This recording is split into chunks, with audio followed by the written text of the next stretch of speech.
దేవుని వాక్యము, పరిశుద్ధాత్మ దేవుడు ఇద్దరూ కలిస్తే ఒక మానవుల్లో దేవుని వాక్యము, పరిశుద్ధాత్మ దేవుడు కలిస్తే గనక ఒక శక్తి ఉత్పన్నమవుతుంది. ఆ శక్తి ద్వారానే మనం భూలోకంలో దేవుని రాజ్యాన్ని కట్టగలము. యేసు ప్రభువారిని స్వారూప్యంగా తీసుకుంటే యేసు ప్రభువారు దేవుని వాక్యముతోని పరిశుద్ధాత్మతోని ఏకీభవించారు కాబట్టి ఆయనలో నుంచి పరలోకపు దైవ శక్తి అనేది ఆయన ద్వారా భూలోకానికి ప్రత్యక్షమైంది. మనము కూడా భూలోకంలో దేవుని రాజ్యాన్ని కట్టాలి అంటే వాక్యం ఒక్కటే సరిపోదు, పరిశుద్ధాత్మ ఒక్కరే సరిపోరు, ఇద్దరు కలిసి ఉండాలి. హల్లెలూయా. దేవుని వాక్యము, పరిశుద్ధాత్మ దేవుడు ఇద్దరు కలిసి ఎప్పుడైతే మనం భూలోకంలో దేవుని సేవను ప్రారంభిస్తామో ఆ సేవ భూలోక రాజ్యంలో దేవుని రాజ్యాన్ని కట్టడానికి ఉపయోగపడుతుంది అన్నమాట. యేసు ప్రభు వారు ఏమన్నారు? పరలోక రాజ్యము సమీపించింది, అందరూ మారు మనసు పొందండి. యేసు ప్రభు వారు 12వ ఏటలోనే ఆయనకి ఏం తెలుసు? బైబిల్ వాక్యం అంతా కూడా తెలుసు. 12వ సంవత్సరంలోనే యెరూషలేములోకి వెళ్ళినప్పుడు యెరూషలేములో ఏం జరిగింది? శాస్త్రులు, పరిసయ్యులు అందరూ కూడా వాక్యాలు వివరిస్తూ ఉన్నట్టు ఈయన అడిగేటువంటి ప్రశ్నలకి అందరికి ఆశ్చర్యం వేసింది. ఈయన వయసు ఎంత? ఈయన వేసేటువంటి ప్రశ్నలు ఏంటి అంటే, మనం మొట్టమొదటిగా వాక్యంలో ఎలా ఉండాలి? ఎవ్వరు ఏ ప్రశ్న అడిగినా కానీ సమాధానము చెప్పేవారుగా ఉండాలి. మనం వేసేటువంటి ప్రశ్నలు ఎంత లోతుగా ఉండాలంటే, వాక్యములో ఇవి కూడా ఉన్నాయా, వాక్యంలో ఎంత లోతుల్లోకి వెళ్ళొచ్చా అనే విధంగా మనం బైబిల్ని చదవాలి. హల్లెలూయా. సో బైబిల్ని చదివేటప్పుడు ఒక విధానం ఏం చెప్పాను? టాపిక్ వేస్లో చదవాలి. చూడండి, మొన్న మాకు ఒక టాపిక్ వచ్చింది, పులిహార చేయాలి అంటే ఒక్కొక్కరు ఒక్కొక్క విధంగా చేస్తారు. ఒక్కరు ఒక విధంగా, ఇంకొక విధంగా, అందరూ పులిహారే అని పిలుస్తారు. కొత్తిమీర ఎక్కువ వేస్తే కొత్తిమీర పులిహార, పుదీనా ఎక్కువ వేస్తే పుదీనా పులిహార, వెల్లుల్లిపాయ పేస్ట్ వేసామంటే వెల్లుల్లిపాయ వేసిన మసాలా పులిహార,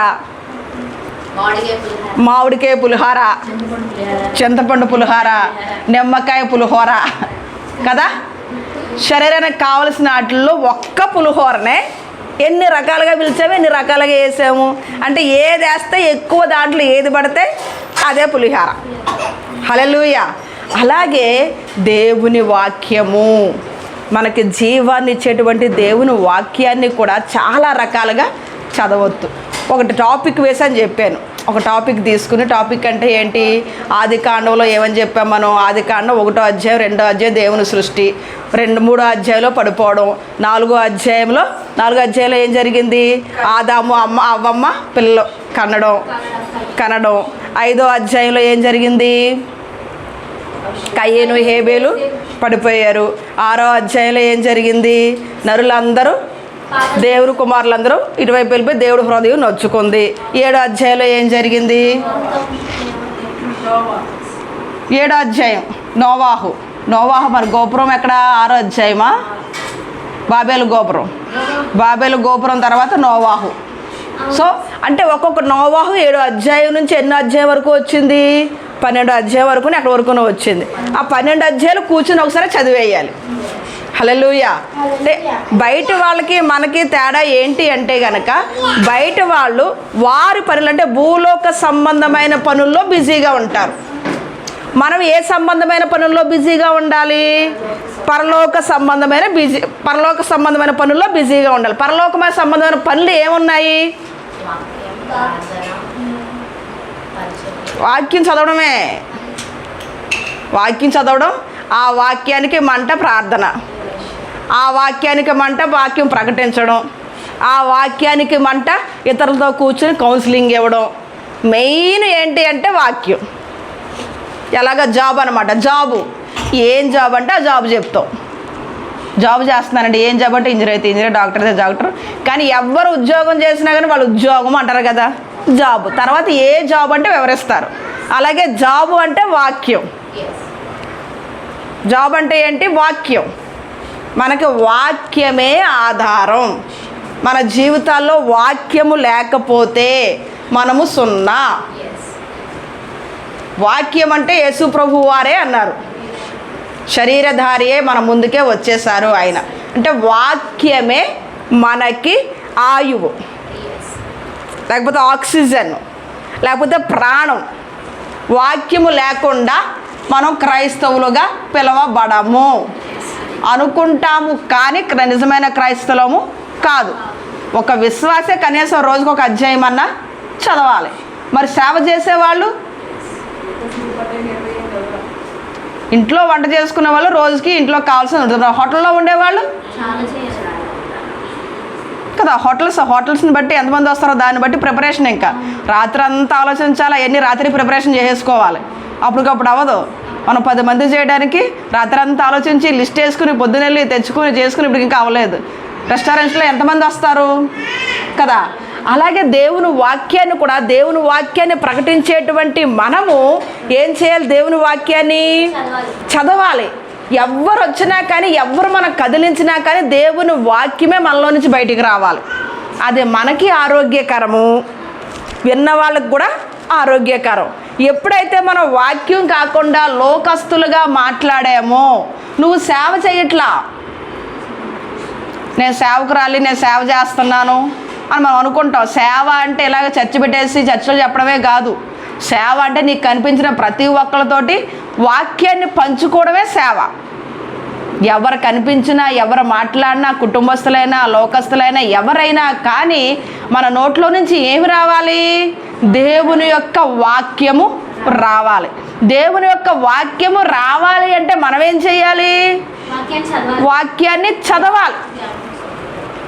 మొన్న ఇంకా ఎవరో అన్న ఇజికి అని అన్నారు, వాక్యాన్ని చదవండి అంటే 24 గంటలు బైబిల్ తెరిచి 24 గంటలు కూర్చుని ఇంకెవరు మాట్లాడుతున్నా కానీ ఇలా తెరిచి మీరు మాట్లాడుతూ ఉండండి అని చెప్పి చదువుతానే వాళ్ళ ముందు కూడా చదువుతానే, పడుకున్నప్పుడు లేచి చదువుతానే, మళ్ళీ ఎదురుపోయినప్పుడు లేచి చదువుతానే. అంటే అందరి ముందు ఎలా కనిపిస్తున్నాం? మనం చదివేవారిగానే కనిపిస్తున్నాం కదా. ఎవరు వచ్చి మాట్లాడినా కానీ కాళ్ళ ముందు బైబిల్ తెస్తాం, పడుకుని నిద్రలేసి బైబిల్ తెస్తాం, కలిసేపు బైబిల్ చేతిలోనే ఉంటుంది. అంటే వాక్యం చదువుతున్నాం అని. కానీ ఆ పని వచ్చేటప్పటికి ఈ వాక్యం పక్క వెళ్ళిపోద్ది. వాక్యంలో దేవుడు ఏం చెప్పి, నిన్ను వలని పొరుగు వారిని ప్రేమించు అని చెప్పాడు. మనం రోజు బైబిల్ చదువుతున్నాం. సాంబార్లో ఉప్పు తక్కువైంది, ఎందుకు వెళ్ళదు ఉప్పు? నువ్వు ఉప్పు అంత ఎక్కువ ఎందుకు వేసేసావు? రోజు అందరి ముందు బైబిల్ బాగానే వెళ్తుంది, సాంబార్లో కొంచెం ఉప్పు ఎక్కువయ్యింది. అడగొచ్చు కదా. లేకపోతే ఇప్పుడు సాంబార్లో ఉప్పు ఎక్కిపోతే ఎవరు తింటాడు? ఏం చేస్తాడు? ఏం చేస్తున్నావు? అంత కష్టపడి చేశారు కదా. సరే, ఉప్పు ఎక్కువైనప్పుడు ఏం చేయాలి? సైలెంట్గా తినడం మానేయడము. ఒక్కరోజు సాంబార్ తినకపోతే ఏం పోయింది? ఏమీ లేదు కదా. ఆమెను వెళ్ళి అప్రిషియేట్ చేసామ్మ, బాగా చేసావు వంటలో, అన్ని వంటలు బాగున్నాయి, ఆ సాంబార్లో కొంచెం ఉప్పు ఎక్కువైంది. సరే, చెప్పకుండా సైలెంట్గా ఉన్న ఉప్పు ఎక్కువ చేసేది ఏమీ లేదు. పోనీ మీకు ఏమైనా ఐడియా వచ్చిందంటే ఏం చేయాలి? నీళ్ళు పోయండో ఏదో ఒకటి చేయండి. అది చెప్పడం కన్నా మనం చేసేయడం ఇంకా మంచిది, ఉప్పు తగ్గించడానికి కదా. ఎందుకని? నిన్ను వలే నీ పొరుగు వారిని ప్రేమించు. అక్కడ నువ్వు బైబిల్ చదువుతున్నావు కానీ బైబిల్లో ఉన్న ఏమి మనం అన్వయించుకోవట్లేదు. హల్లెలూయా. సో మనం ఏం చేయాలి? బైబిల్ చదవడము, ధ్యానం చేయడం అంటే అందరి ముందు పొలవమని చదివేయడం కాదు. చదివిన దానిని ఎవరితో మనం సంభాషణ చేసినా కానీ ఆ సంభాషణలో దేవుడు చెప్పినటువంటి మాట మీదే నేను మాట్లాడుతున్నానా, లేకపోతే నా అనుభవాలతో నాకు నచ్చినట్లుగా మాట్లాడుతున్నానా? దేవుడు చెప్పిన మాటతో మీరు సంభాషణతో మాట్లాడితే అప్పుడు దేవుడు ఏమంటాడో తెలుసా? యేసు ప్రభువు అన్నట్లు మనల్ని అంటాడు, ఈయన నా ప్రియ కుమారుడు, ఈయన యందు నేను ఆనందించుచున్నాను. అలాగే మనల్ని కూడా ఏమంటాడు? ఈమె నా ప్రియ కుమార్తె, ఈమె యందు నేను ఆనందిస్తున్నాను. ఆమె మాట వినండి. హల్లెలూయా. ఆ స్థాయిలోకి మనం వచ్చేసేయాలి. ఎన్ని మర్మాలు చెప్పినా కానీ మన జీవితంలో అది జరగకపోతే, మన జీవితంలో అది మనం అన్వయించకపోతే మర్మాలన్నీ వృధా. ఎన్ని వండుకున్నా కానీ మనం తినలేకపోతే, షుగర్ వచ్చింది, గులాబ్ జామ్ చేశారు, షుగరు చూస్తున్నాం, గులాబ్ జాము, నాకు షుగరు,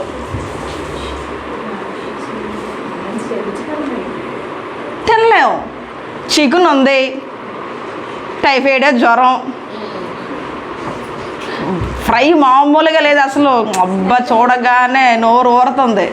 అసలు ఆ స్టైల్లో ఎవరు వండరు. ఆ స్మెల్కే అసలు మామూలుగా ఉండదు. ఫుల్ ఫేవరు, నోరంతా చేదైపోయింది. తినగలమా? దేవుడు చాలా మర్మాలు మనకు చెప్తాడు. చాలా మీటింగ్స్కి వెళ్తాం, చాలా మర్మాలు చెప్తాడు. కానీ మనం సిక్నెస్లో ఉంటే ఆ మర్మాలను కనుక మనం ఆహ్వానించకపోతే, మనం అప్లై చేసుకోకపోతే ఎంత మర్మమైనా వృధా. ఎంత చికెన్ బిర్యానీ, నువ్వు ఫ్రాన్స్ బిర్యానీ ఎంత బాగా చేసినా నీకు టైఫాయిడ్ జ్వరం ఉంది, తింటే చస్తావు. జాండీస్ అవుతుంది, కలరా వచ్చేస్తుంది, కొన్ని రోజులకి పగిలిపోతాం అనమాట. హల్లెలూయా. సో మర్మాలు కాదు మనకు కావాల్సింది, దేవుడు చెప్పింది నా జీవితంలో ఉపయోగపడుతుందా, దేవుడు చెప్పినట్లుగా నా జీవితం నేను మలుచుకుంటున్నానా, అసలు దేవుని మాట నాకే సంతోషంగా లేకపోతే, నేనే దాన్ని అనుభవించకపోతే ఎన్ని చేసినా నాకు ఉపయోగం ఏంటి? నేను వండుకున్నది నేనే తినలేకపోతే వండుకోవడం ఎందుకు? సరే పక్కల కోసం వండారు, మరి మీరు కూడా తినాలి కదా. హల్లెలూయా. దేవుడి యొక్క మనస్సు ఏంటి అంటే, మీరు సేవ చెయ్యండి, కానీ నువ్వు నాతో ఉండాలి. నేను నిన్ను ప్రేమిస్తున్నాను, నీ ప్రేమ నాకు కావాలి, నా ప్రేమ మీరు పొందుకోవాలి, నా ప్రేమ మీరు పొందుకోవాలి. మిగతా వాళ్ళందరూ పక్కన పెట్టేసేయండి. నువ్వు నాకు ఇంపార్టెంట్, నువ్వు నాకు ముఖ్యం. హల్లెలూయా. సో మనం ఎవరితో ఎక్కువ సహవాసంలో ఉండగలగాలి? దేవునితో. దేవుడు ఎవరు? వాక్యము. ఆది యందు వాక్యం ఉండెను, వాక్యము దేవుని యొద్ద ఉండెను, ఆ వాక్యమే శరీరధారి అయి మన మధ్యలో నివాసం ఉండడానికి వచ్చేసాను. హల్లెలూయా. సో మనం ఏం చేయాలి? దేవునితో సహవాసము చెయ్యాలి అంటే ప్రతిరోజు మనం వాక్యాన్ని చదవాలి. వాక్యం యొక్క వివరణ 119వ కీర్తనలో ప్రతిదీ స్టెప్ బై స్టెప్ మీకు జ్యోతి సిస్టర్ చెప్పారు. ప్రతిదీ అసలు ఏటి ఎలా బలం వస్తుంది, ఎలా వేస్తారు, ఇంకా కింద ఉన్నాయి కూడా హోంవర్క్ ఇచ్చి అన్నీ చూడండి. అందులోనే మొత్తం అన్నీ అక్కడ రాయబడ్డాయి. నీ వాక్యము శరీరానికి బలము, ఎముకలకు సొత్తు, వ్యసనాలు పోతాయి, ఆరోగ్యం వస్తుంది, స్థిరపరచబడతారు. సేవకులైన వారు స్థిరపరచబడాలి అంటే వాక్యం గైకొనాలి. యవనస్తులు వారి నడతలు శుద్ధీకరణ చేసుకోవాలి అంటే వాక్యం అనుసరించాలి, చెయ్యాలి. ఈ వాక్యాన్ని మనం ప్రతిరోజు చదవాలి. హల్లెలూయా. సో ఈ వాక్యాన్ని చదివే విధానము ఏమని చెప్పాం? టాపిక్స్ వేలో చదవచ్చు, ప్రార్థనాపూర్వకంగా చదవచ్చు, ఏడుస్తూ కూడా చదవచ్చు. మొత్తం బైబిల్ని ఒక్కదానే కదా, మొత్తం బైబిల్. ఒకరోజు ఒక సంవత్సరం ఏ నిర్ణయం తీసుకోవాలి? ప్రభువా, ఈ బైబిల్ ఒక్కొక్క పుస్తకాన్ని నేను చదువుతూ ఉండగా నీ ఆత్మతో నింపబడాలి. అన్నిటికన్నా ఫస్ట్ మీరు చేయవలసింది బైబిల్ స్టడీ. ఎలా అంటే పరిశుద్ధాత్మతో నింపబడి. హల్లెలూయా. పరిశుద్ధాత్ముడు మీరు కలిపి చదువుతూ ఉన్నప్పుడు అన్నీ ఒక్కసారి చేసేస్తారు. ఎక్కడ నవ్వు రావాలో అక్కడ నవ్వు వస్తుంది, ఎక్కడ ఏడుపు రావాలో అక్కడ ఏడుపు వచ్చేస్తుంది, ఎక్కడ ఏ ఎమోషన్ రావాలో అక్కడ ఎమోషను వచ్చేస్తుంది. సో ఆత్మతో కలిసి మనం ఏం చేయాలి? బైబిల్ని చదవాలి. హల్లెలూయా. సో పరిశుద్ధాత్మతో కలిసి మనం బైబిల్ చదవాలి అంటే, ఇదంటే మన చేతుల్లో ఉంది కాబట్టి చదివేస్తాం. మరి ఆత్మను ఎలా మనం దాంట్లో ఇన్వాల్వ్ చేయాలి కదా? ఇప్పుడు బైబిల్ మన చేతిలో ఉంది కదా, చదివేస్తాం. అందరం బైబిల్ చదువుతున్నామా? ఈరోజు ఎంతమంది చదివారు బైబిల్? చదవా? అంటే చదవాలండి. దేవుని స్తోత్రం. హల్లెలూయా. బైబిల్ చదవాలి. చదివిన తర్వాత మరి ఆత్మతో ఎలా చదవాలి? హల్లెలూయా. మనం చదువుతూ ఉన్నప్పుడు మన ఆలోచన విధానము బైబిల్ చదువుతూ ఉన్నప్పుడు బైబిల్లో ఉన్నటువంటి ఆ విషయాలే, ఆ దృశ్యాలే మన మైండ్లోకి వస్తున్నాయా? లేకపోతే బైబిల్ చదువుతూ ఉంటే చదివేస్తున్నాం. మామూలుగా యేసు ప్రభు భూలోకానికి వచ్చారు, భూలోకానికి వచ్చి ఏం చేస్తున్నారు? ఆయన రాత్రంతా ప్రార్థన చేశారు, ఉదయాన్నే లేచి పరిచర్య స్టార్ట్ చేశారు. పరిచర్య స్టార్ట్ చేసి శిష్యులందరినీ తీసుకుని ఒక ప్రాంతానికి వెళ్ళారు. ఆ ప్రాంతానికి ఒక దెయ్యం కనిపించింది, దాన్ని ఎలా చేశారు, అవన్నీ చదువుకుంటా టగటం చదువుకుంటా వచ్చేస్తున్నాం. మైండ్లో ఏముంది? తొందరగా పూర్తి అయిపోవాలి, బాత్రూమ్కి వెళ్ళాలి, స్నానం చేయాలి, స్నానం చేసి ఏ చీర కట్టుకోవాలి, చీరకి ఏమన్నా మరక అయిందా, ఆ స్నానం చేసేసిన వెంటనే ఇలా తొడవాలి, ఎక్కడ కుర్చీలు వేయాలి, ఏం వండాలి, ఏం చెయ్యాలి. ఇక్కడ బైబిల్ చదువుతున్నాం కానీ మైండ్ అంతా ఏముంది? ఏం చెయ్యాలి, టక్ టక్ టక్ టక్ మంచి చదివేసి అమ్మయ్య పూర్తి చేసేసి వెళ్ళిపోయాను. హల్లెలూయా. దాన్ని ఏమంటారు అంటే బైబిల్ చదువుతున్నాము, జ్ఞానం కోసం చదువుతున్నాం. దేనికోసం చదువుతున్నాం? జ్ఞానం కోసం. ఎవరన్నా ప్రశ్న వేసిన వెంటనే సమాధానం చెప్పేస్తాం. ఏముంది బైబిల్లో? యేసుప్రభు వారు ఏమన్నారు? ఏం చెప్పారంటే యేసుప్రభు వారు ఏమన్నారు? నిన్ను వారిని పొరుగు వారిని ప్రేమించమన్నారు. క్వశ్చన్కి ఆన్సర్ వస్తుంది, కంటతా వాక్యాలు వస్తాయి. నీ పూర్ణ మనసుతో పూర్ణ హృదయంతో యెహోవాను సేవించవలను, నీ వాళ్ళని పొరుగు వారిని ప్రేమించవలను, ఈ ఆజ్ఞను పాటించేస్తున్నాను. హల్లెలూయా. ఇవి వస్తున్నాయి. కానీ ఆత్మతో చదవడం ఎలాగంటే మనం చదువుతూ ఉన్నప్పుడు అక్కడ ఏ సిచ్యువేషన్ జరుగుతుందో ఆ సిచ్యువేషన్లోకి నువ్వు వెళ్ళిపోవాలి. యేసు ప్రభు వారితో పాటు నువ్వు ఉన్నావు అన్నమాట. యేసు ప్రభు వారు ఏమయ్యారు? రాత్రంతా ప్రార్థన చేశారు అన్నాక రాత్రంతా ప్రార్థన చేశారు. నువ్వు మోకాళ్ళు వేయాలి. ఆ ఒక్క వచనానికే మోకాళ్ళు వేసి ఇప్పుడు యేసు ప్రభు వారు రాత్రంతా మోకరించారు, నేను ఆయనతో పాటు మోకరించాను అన్నప్పుడు నువ్వు ఎప్పుడైతే మోకరించి యేసు ప్రభు వారు రాత్రంతా ప్రార్థన చేశారు అన్న ధ్యాసలోకి నీ ఆత్మను నీ ఆలోచన తీసుకెళ్ళిపోతావో, యేసు ప్రభు వారు రాత్రంతా ఏం ప్రార్థన చేశారో ఇక్కడ రాయబడి లేదు. కానీ నువ్వు మోకరించి ఎప్పుడైతే యేసు ప్రభు వారు చేశారో నువ్వు మోకాళ్ళు వేసావో అప్పుడు ఆత్మ నీలోనికి వచ్చి నీ ఆత్మ యేసు ప్రభు వారితో ఉన్నట్లుగా నువ్వు ఎప్పుడైతే ఆలోచన చేసావో ఆ స్థానానికి నువ్వు వెళ్ళిపోతావు అనమాట. అప్పుడు యేసు ప్రభు వారు ఏమి ప్రార్థన చేశారో నువ్వు అలా చేస్తావు. హల్లెలూయా. అంటే అర్థం ఏంటి అంటే యేసు ప్రభు వారు ప్రార్థించారు. ఏం ప్రార్థన చేశారు? నేను అలా చెయ్యాలి ప్రభువా అని మోకరించావు. చూడండి, యేసు ప్రభు వారు ప్రార్థన చేశారు, మోకరించారు. నువ్వు మోకరించిన వెంటనే అక్కడ ఏమో చెప్తుంది రోమపత్రికలో, మీరు ఎలా ప్రార్థన చెయ్యాలో మీకు తెలియదు కానీ నుచ్చరింప సఖ్యం కానీ మూలుగులతో ఆత్మ తానే మన పక్షంగా ప్రార్థన చేస్తాడు.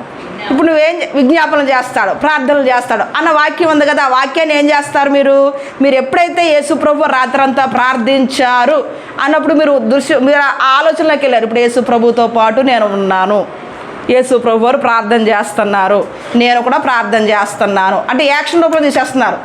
చదువుతూ వెళ్ళిపోవట్లేదు. అక్కడ ఏం రాయబడి ఉందో, అక్కడ ఏం యాక్షన్ జరిగిందో ఆ యాక్షన్లో మీరు వెళ్తారనమాట. ఆయన ఒక చోటుకి వెళ్ళారు, మీరు ఒక చోటుకి వెళ్తారు. చదివిన వెంటనే మోకరించారు ఏం చేశారు? ప్రార్థన చేశారు. ఎలా ప్రార్థన చేశారు? ప్రభువా నువ్వు చెప్పావు కదా యేసు ప్రభు వారు ఆత్మపూర్లని నుచ్చరింప సఖ్యంగా ఆత్మతో మూలుగులతో ప్రార్థన చేశారని చెప్పావు కదా. నేను మోకరించాను, యేసు ప్రభువులో నేను ప్రార్థన చేయడానికి కూర్చున్నాను అని ఎప్పుడైతే మీరు అంటారో పరిశుద్ధాత్మ దేవుడు పరలోకంలో లేరు. ఎక్కడున్నారు? మనం మన మనస్సుని, మన శరీరాన్ని, మన యొక్క ఆలోచనలు అన్నింటినీ కూడా బైబిల్ చదువుతూ ఉన్నప్పుడు అది యాక్షన్ రూపంలో మనం తీసుకొచ్చాము కాబట్టి ఈ పరిశుద్ధాత్మలు ఏమైపోతారు? యాక్టివ్ అయిపోతారు. అప్పుడు ఏమవుతుంది? మనం తగ్గించబడతాము, మనలో ఉన్నటువంటి ఆత్మ మన అభిషేక రూపంలోనికి వచ్చేస్తుంది. అందుకే 10 రోజుల సమయం పట్టింది అపోస్తులందరికీ, 120 మందికి. ఎక్కడి నుంచి? పస్కా దినం రోజున యేసు ప్రభు వారిని బంధించారు. ఆయన శుక్రవారం చంపేశారు, శనివారం ఉంది, శనివారం వేలాడారు, ఆదివారం లేచిపోయారు కదా. ఆ రోజు నుంచి 40 దినాలు అందరికి కనబడ్డారు. 40వ దినం నుంచి పెంతెకొస్తు దినం వరకు 10 రోజులు. ఈ 10 రోజులు ఒక మేడగదిలో ఉన్నారు. అంటే పస్కా దినం నుంచి పెంతెకొస్తు దినానికి 50 రోజులు డిఫరెన్స్. పండుగలు అన్నమాట. పస్కా పండుగ అయిపోయిన తర్వాత పెంతెకొస్తు పండుగ దినం వస్తుంది. ఆ పెంతెకొస్తు పండుగ దినానికి ఈ పస్కా దినమునకి ఎన్ని దినాలు తేడా? 50 రోజులు. పస్కా పండుగకి పెంతెకొస్తు పండుగ దినానికి 50 రోజులు. యేసు ప్రభు వారు ఆరోహణం అయిపోయిన రోజు నుంచి పెంతెకొస్తు దినానికి 10 రోజులు. అంటే ఈ 40 రోజులు దేవుడు ఏం చేశారు? ప్రతి ఒక్కరితో మాట్లాడుతూ వచ్చారు. ఈ 40 రోజుల్లో మాట్లాడిన తర్వాత ఈ 10 రోజులు వీళ్ళకి ఇంకా బయటికి లేకుండా లోపలే కూర్చుని లోపల ఏం చేస్తున్నారు వాళ్ళు? 10 రోజులు ఏం చేస్తున్నారు వాళ్ళు? ప్రార్థన చేస్తున్నారు. అవునా? చూడండి ఏముంది అపోస్తుల కార్యాలు ఏం చేస్తున్నారు. అపోస్తుల కార్యాలు 2వ అధ్యాయము 1వ వచనం. 1వ అధ్యాయం 2వ అధ్యాయం కాదు. అపోస్తుల కార్యాలు 1వ అధ్యాయము అందరూ ఒక చోట కూడి ఉండేది. అప్పుడు వేగముగా నుంచి బలమైన గాలి వంటి ఒక ధ్వని ఆకాశం నుండి 16వ వచనం చదవండి. 16వ వచనం. సహోదరులారా, యేసుని పట్టుకున్న వారికి త్రోవ చూపిన యూదాను గూర్చి పరిశుద్ధాత్మ దావీదు ద్వారా పూర్వము పలికిన లేఖనము నెరవేరవలసి ఉండెను. ఎలా తెలిసింది వీళ్ళకి పూర్వం పలికిన దావీదు లేఖనం అనేసి?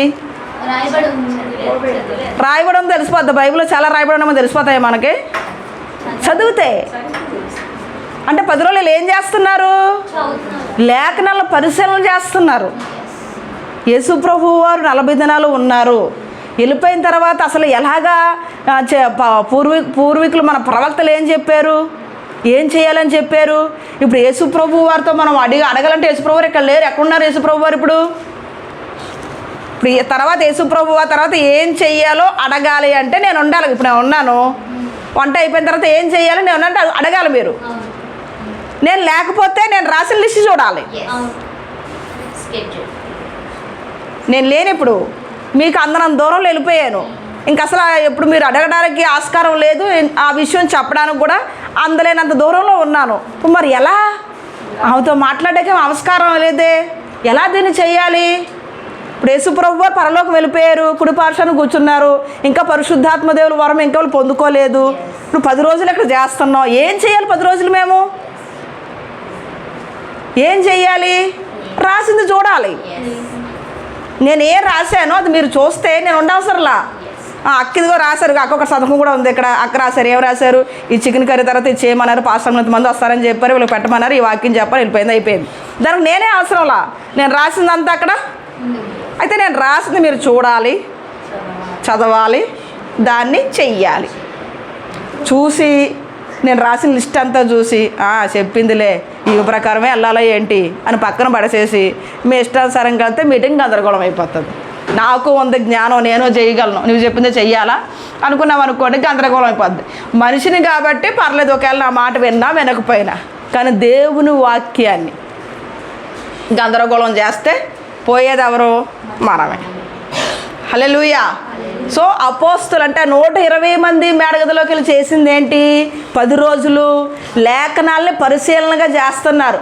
యేసుప్రభు వారేమో పరలోకం వెళ్ళిపోయారు. ఇప్పుడు మేమేమో ఎక్కడున్నాము? 10 రోజులు వచ్చాము. 10 రోజులు ఏం చెయ్యాలి మేము? తర్వాత స్టెప్ యేసుప్రభు వారు పరలోకం వెళ్ళిపోయినట్టు ఏమని చెప్పారు? 12 మంది అపోస్తులు ఉండాలనేసి దావీదు ద్వారా పలికారు లేఖనాల ద్వారా. మరి మనం 11 మందే ఉన్నామే. పేతురు గారు ఎంట లేచినప్పుడు ఏమని చెప్పారు? లేఖనాల్లో ఇలా చెప్తుంది, దావీదు గారు పలికారు కదా, ఈ లేఖనంలోనూ ఏమని పలికారు? ఫలానా యేసుప్రభు వారు వస్తే 12 మంది అపోస్తులు ఉండాలన్నారు. మనం 11 మందే ఉన్నాం, ఇంకొకళ్ళు లేరు. ఎలా? అది యేసుప్రభు వారు చెప్పారు ఆ మర్మం, పరిశుద్ధాత్మ చెప్పాడు ఆ మర్మం, 12 మంది ఉండాలని. ఎవరు చెప్పారు? లేఖనం చెప్పింది. రాయబడిన లేఖనం, లోగోస్ చదివిన వెంటనే దాన్ని రేమలోకి మార్చారు. ఇప్పుడు వీళ్ళందరూ కలిసి కూర్చుని అప్పుడు ఏం చేశారు? సరే 12 మంది అన్నారు కాబట్టి మనలో శ్రేష్టమైన వాళ్ళు ఎవరు? మత్తద పేరుని వేద్దాం, ఇంకొకరి పేరుని వేద్దాం, ఎవరు వస్తే వాళ్ళని తీసుకుందాం. అయిపోయింది లేఖనం తెలియబట్టి. మళ్ళీ పేతురు గారు పరిశుద్ధాత్మను పొందుకున్న తర్వాత కూడా అందరూ వచ్చి మీరు తాగుబోతులు, మీరు తాగారు పొద్దున్నే. ఇది తాగుబోతులు కాదు, యోవేలు గ్రంథంలో రాయబడింది కదా. ఏ గ్రంథంలో? యోవేలు గ్రంథంలో రాయబడింది కదా. అంటే పేతురు గారు ఈ 10 రోజుల కాలంలో ఏం చేశారు? ఈ అపోస్తులు 12 మంది పరిపూర్ణమైన తర్వాత ఖచ్చితంగా పరిశుద్ధాత్మలు మీ మీదకి వస్తారు. వచ్చిన తర్వాత ఇవన్నీ జరుగుతాయి. వాళ్ళు అడిగితే గనక ఈ ప్రవక్త ఎలాగన్న విషయం మనం చెప్పాలి. సిద్ధపాటు. అప్పటికప్పుడు ఏమో వచ్చేయలేదు, అప్పటికప్పుడు లేఖనాలు తెలియకుండా ఏం వచ్చాయో చదివి మనం ముందుగా దాన్ని ఏమంటారు, స్టోరేజ్ చేసుకుంటే ఏ సమయానికి ఏది కావాలో అది రప్పిస్తాడు. అన్ని సమయాలకి మనం నేర్చుకున్నది ప్రతిదీ ఉపయోగపడదు.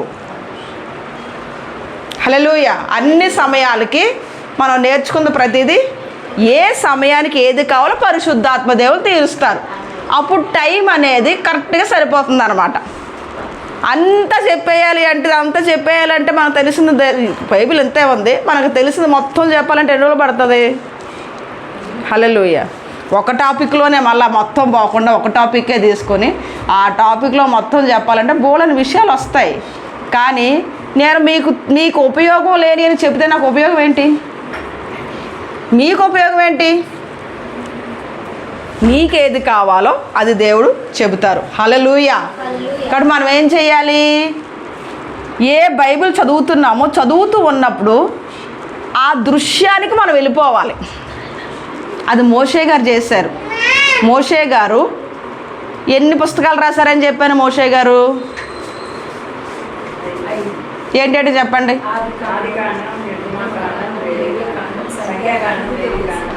ఆది కాండంలో ఏముంటుంది? సృష్టి గురించి, ఏసేపు గురించి. ఏసేపు పుట్టిన తర్వాత మోషే పుట్టాడా? ఆది కాండంలో మోషే పుట్టాడా? ఏసేపే ముందు పుట్టాడు. ఆది కాండం ఏసేపుతో ముగించబడింది. 110 సంవత్సరాల తర్వాత ఏసేపు చనిపోయాడు అని. తర్వాత 400 సంవత్సరాల తర్వాత మోషే పుట్టాడు. మోషే పుట్టాడు కదా. ఏసేపుకి మోషేకే 400 సంవత్సరాలు తేడా ఉంది.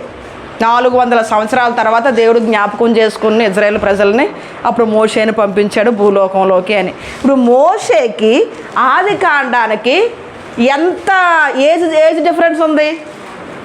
ఏసేపు దగ్గర నుంచి చూసుకుంటే 400 ఉంది. మరి ఆదాము అబ్రహాము దగ్గర నుంచి ఆదాముకి అబ్రహాముకి 2000 సంవత్సరాలు తేడా. అబ్రహాము నుంచి దావీదు వరకు 2000 సంవత్సరాలు తేడా. అంటే 1500 సంవత్సరాలు తేడా మోషేకి ఎక్కడికి? ఆది కాండానికి 1500 సంవత్సరాల తేడా.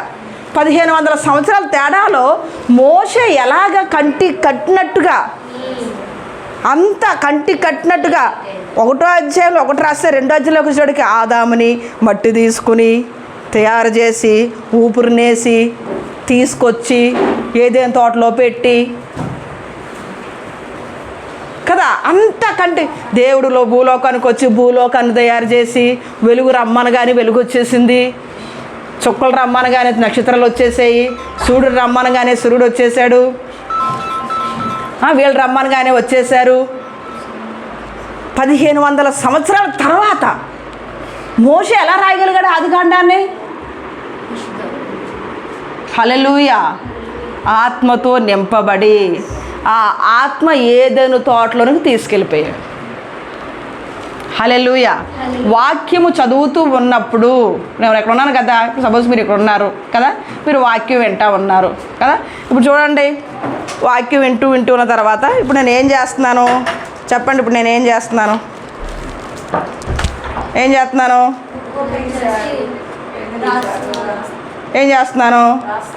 రాస్తున్నాను. అవునా కదా? చూస్తున్నారు మీరు రాయడం. మీరు ఏం చేస్తున్నారు? చూస్తున్నారు. ఇప్పుడు ఏం రాయాలి? ఇప్పుడు అక్కడ ఒక అమ్మాయి ఉంది, ఈ డ్రెస్ వేసుకుంది, ఎలా ఉంది, ఏ కలర్లో ఉంది రాసేస్తున్నారు. ఇప్పుడు మీరు కళ్ళు మూసుకుని మీరు ఇప్పుడు అన్నీ చూసారు కదా, మీరు చూసారు కదా. ఇప్పుడు ఏం చేస్తారు? మీకు ఏం కనిపిస్తుందో చూసి రాయనంటే ఏం చెప్తారు? అక్కడ ఒక బైబిల్ ఉంది, ఒక నోట్స్ ఉంది, ఒక పెన్ ఉంది, రాస్తా ఉంది.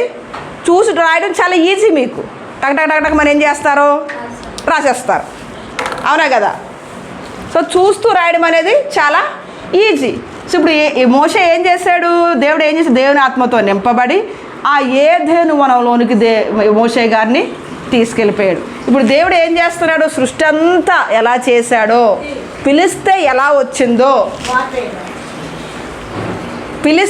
వచ్చిందో అవన్నీ అక్కడే ఉండి అన్నీ చూస్తాడు అనమాట. అర్థమైందా మీకు? ఆ చూస్తూ ఈజీగా రాసేయగలుగుతున్నాడు. ఈజీగా ఏం చేస్తున్నాడు? రాస్తున్నాడు. అందుకే వాక్యాన్ని మనం ఏం చేయాలి?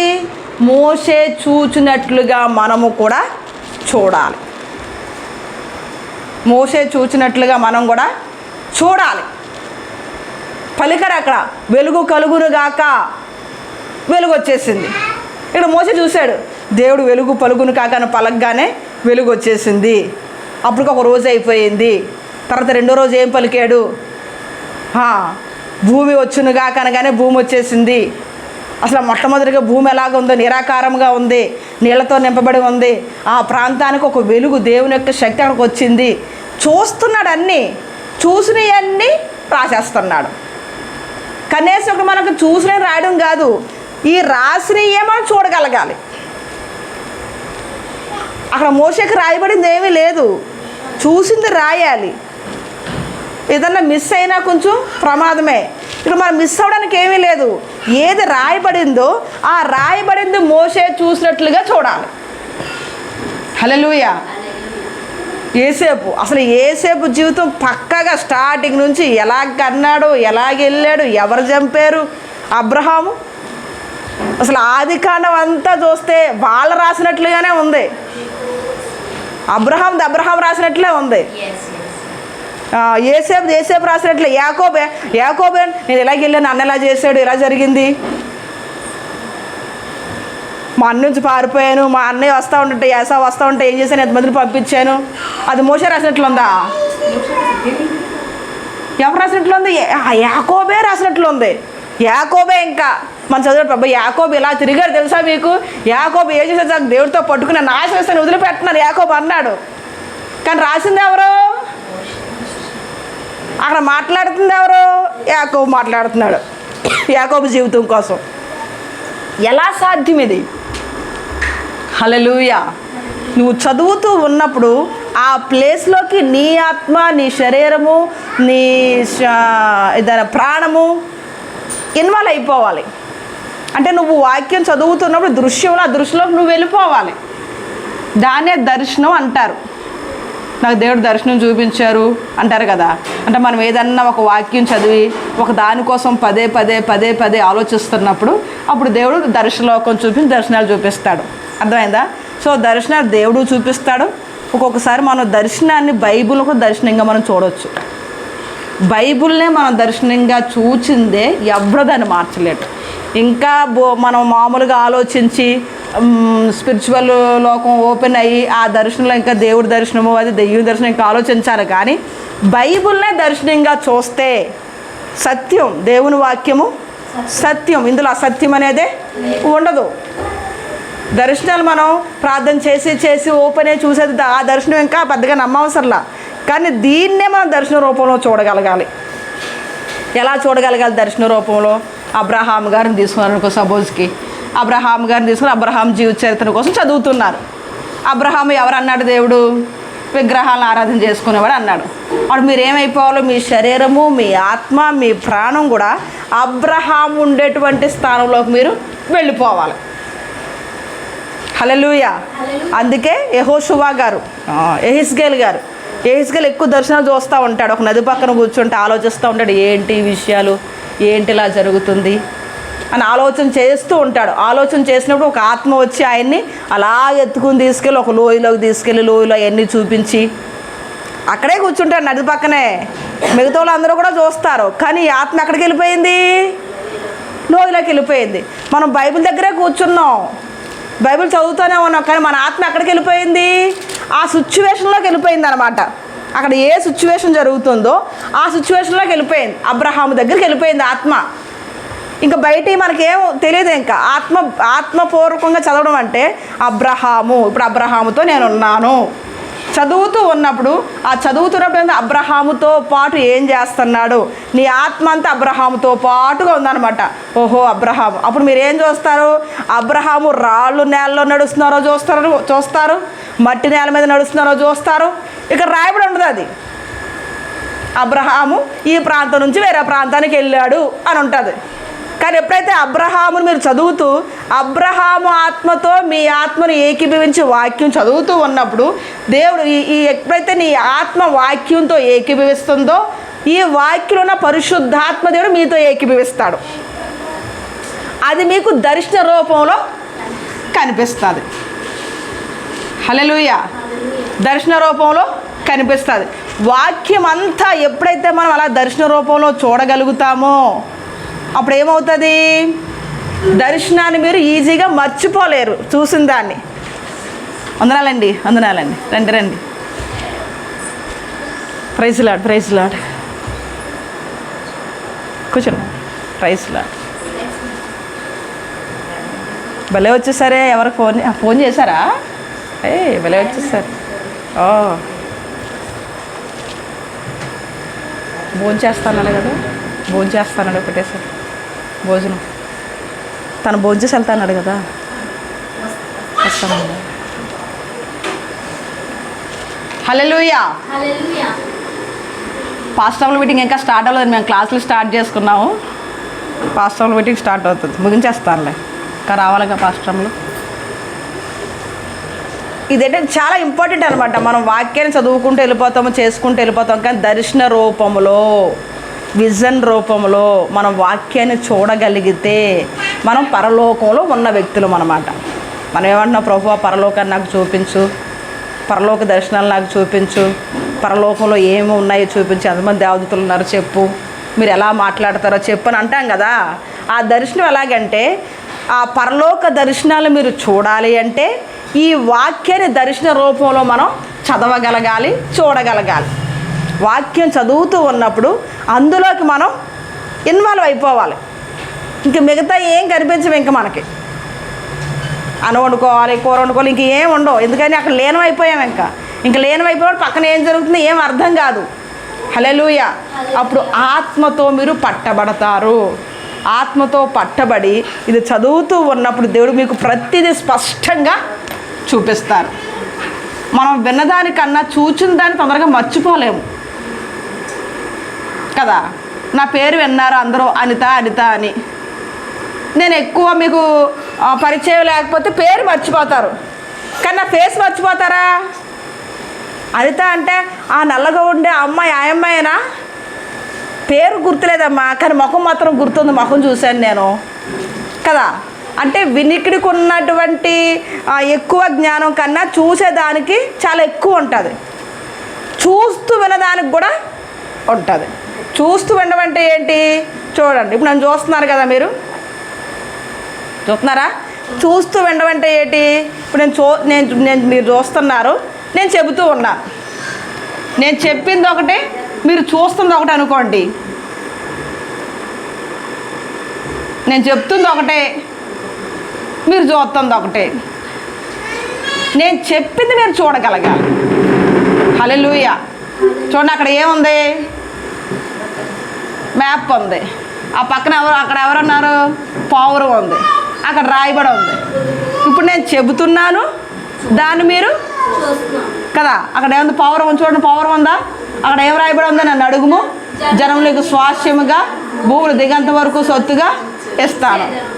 నేను చెప్పింది అదే, మీరు చూసింది కూడా అదే, అవునా కదా. ఇప్పుడు నేను చెప్తున్నాను, నన్ను అడుగుము అంటే, నన్ను అడుగుము అంటే అర్థం ఏంటి? అడగాలి, అదొక క్రియ. నేను చెప్పింది వింటున్నారు కానీ అది చూడడానికి లేదు. నన్ను అడుగుము అన్నది ఒక మాట, కానీ అది క్రియ. అమ్మ ఇది ఇవ్వి అని అనుకుని అడుగుతున్నారు కదా, నేను అడిగేది క్రియ.